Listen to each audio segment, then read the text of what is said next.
Orange wines are wines made as red wines using white grapes.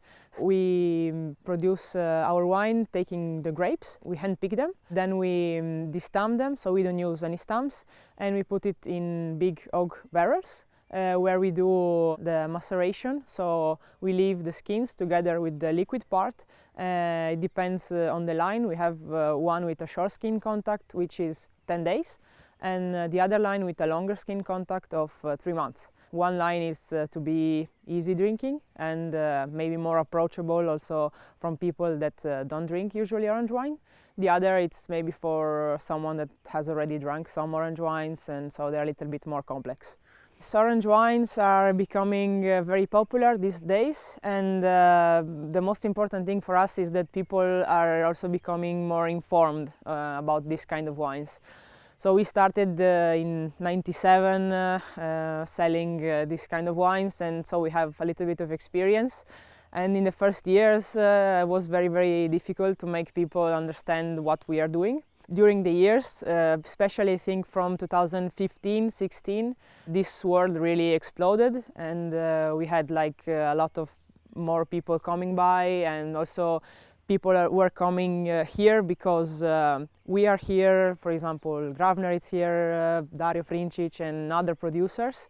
So not just for visiting other things, but for wine. Nowadays we are orange wine, natural wine is very popular, and I think that we have like a little bit of advantage than other regions because we were one of the first to go back to this kind of production. So yeah, we are a little bit ahead of them. For example, there was a Georgian producer. He was thanking us because we're in Italy, we're in a winemaking region, we are like a little bit more famous than Georgia, and so people started knowing this kind of wines because of Friuli and then going to Georgia, so this was fun to know because they never stopped making this kind of wines, but they weren't very popular around the world, just locally.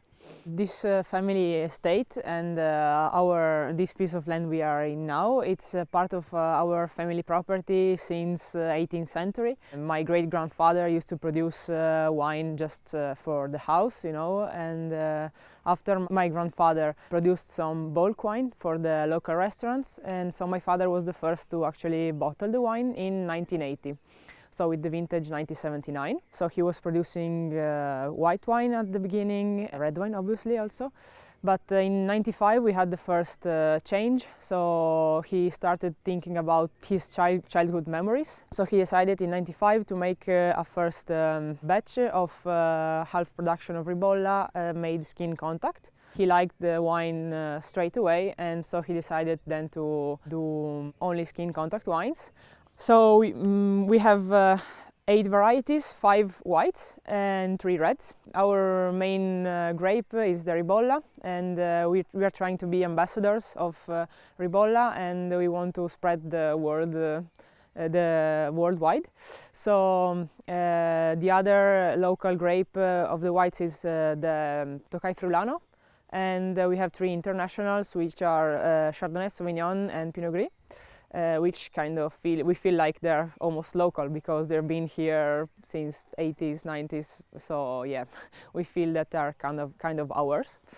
And then we have 3 reds, which are the Merlot, a very small production of Pinot Noir, and then the Pignolo, which is another local variety, and it's very, very small, like 100 hectares altogether, and we really want to keep it here in Friuli and make it also this one very known because it has a very big potential. We have the 81 Pinot Grigio. It's the oldest bottle we have, and this was the label before, and then we have our first bottle, which is another one. It's cool. Wow. Piece of history. Yeah. My father was keeping like 1 box for each wine every vintage, and my grandfather once found this hidden place and started popping the corks, and without telling nothing to anyone, obviously. And so my father said, yeah, where are the bottles? And drank. I drank them all. Okay. So yeah, this is why we're missing so many vintages. Thanks, grandfather. My father was so happy, very, very happy. But yeah, this is also part of the game, you know. And Yeah, but families. not just our bottles, our and Grafner's old bottles from the 80s. Oh wow. Yeah, it would be a good retirement. So we are in the Collio region. Our soil is called Ponca. It's very important for us because we have a part of clay and a part of marna, arenaria, and these two together make a perfect combination because the clay part gives us the possibility to have always a little bit of water, and so the vines don't really stress out a lot even if in long periods with no rain, which are becoming to be more frequent. The other part of Marna gives us all the minerality, and when the vine dig with the roots, it goes also 5-6 meters underground. Also, I think part of the terroir, it's our beautiful land and conformation of our land. And because we have also a lot of woods and many different varieties of plants, we have very good biodiversity, and we try to keep it this way also because we try to mow every 2 rows to leave the insects always moving in the vineyard, which are very helpful for us.